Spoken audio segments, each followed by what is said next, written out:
Social মিডিয়ায় নানা সময় নানা ছবি বেশ ভাইরাল হয়, আলোচিত হয়, কখনো সমালোচিত হয়।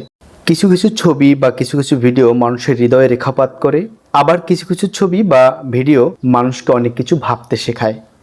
ঠিক এমনই একটি ছবি গত 21শে এপ্রিল 2026 সোশ্যাল মিডিয়ায় ভাইরাল হয়েছে। ঘটনাটি যশোর জেলার। মেয়ে এসএসসি পরীক্ষার্থী। পরীক্ষার দিন আকস্মিকভাবে মেয়ে অসুস্থ হয়ে পড়ে।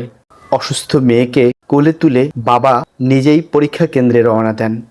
নিঃশব্দ কিন্তু গভীর ভালোবাসার এক দৃশ্য এটি। অবিশ্বস্ত সূত্রে জানা গেছে মেয়েটির নাম ঐশী। মেধাবী মেয়ে হঠাৎ অসুস্থ হয়ে পড়ছে। ডান বাম না ভেবে বাবা তার দায়িত্বের জায়গা থেকে মেয়েকে কোলে তুলে পরীক্ষা কেন্দ্রে রওনা দিয়েছেন। অসুস্থতা যেখানে থামিয়ে দিতে পারত সবকিছু, সেখানে বাবার দৃঢ়তাই হয়ে উঠেছে মেয়ের সবচেয়ে বড় শক্তি। কোনো দেখানোর জন্য নয়, ভাইরাল হবার জন্য নয়, শুধু দায়িত্ব আর ভালোবাসা। সন্তানের সবচেয়ে গুরুত্বপূর্ণ মুহূর্তে পাশে থাকার নামই আসলে বাবা। কখনো কখনো ভালোবাসা কথায় না, এমন ছোট ছোট কাজে প্রকাশ পায়, আর সেখানেই তা সবচেয়ে সত্যি হয়ে ওঠে। ঠিক যেই মুহূর্তে সন্তানের একটি সাহায্যের হাত প্রয়োজন, যদি পৃথিবী থেকে বাবা বেঁচে থাকেন, সবার আগে ছুটে যান বাবা।